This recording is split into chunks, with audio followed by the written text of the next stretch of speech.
സന്താനഭാഗ്യം, കുടുംബസമാധാനം, ഐശ്വര്യം ഇവയ്ക്കായി പ്രാർത്ഥിക്കുന്നവർ ശ്രാവണപുത്രത ഏകാദശിയുടെ മഹത്വം അറിയണം. ഹരേ കൃഷ്ണ, ഞാൻ രമ. ശ്രാവണമാസത്തിലെ അതിപവിത്രമായ ഏകാദശികളിൽ ഒന്നാണ് ശ്രാവണപുത്രത ഏകാദശി അഥവാ പവിത്രത ഏകാദശി.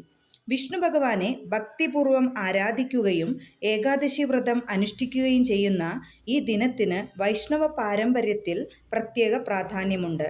ഈ ഏകാദശി എന്തുകൊണ്ട് പ്രധാനമാണ്? പുത്രത ഏകാദശി എന്ന പേര് ലഭിച്ചതിൻ്റെ പിന്നിലെ വിശ്വാസം എന്താണ്? ഏകാദശി വ്രതം എങ്ങനെ അനുഷ്ഠിക്കാം? ഈ ദിവസം വിഷ്ണു ഭഗവാനെ എങ്ങനെ ആരാധിക്കാം? എന്തെല്ലാം കാര്യങ്ങൾ ശ്രദ്ധിക്കണം? പരമ്പരാഗത വിശ്വാസപ്രകാരം ഈ ഏകാദശി ഭക്തിയോടെ അനുഷ്ഠിക്കുന്നത് സന്താന സൗഭാഗ്യം, കുടുംബക്ഷേമം, പാപപരിഹാരം, ആത്മീയ ഉന്നതി എന്നിവയ്ക്കായി അനുഗ്രഹകരമാണ്.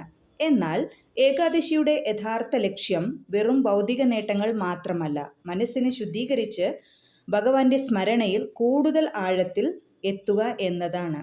വിഷ്ണുഭക്തിയുടെ പുണ്യദിനം ശ്രാവണപുത്ര ഏകാദശി പവിത്ര ദിനത്തിൽ ഭക്തിയുടെ നാരായണനെ സ്മരിക്കാം. ഓം നമോ നാരായണായ.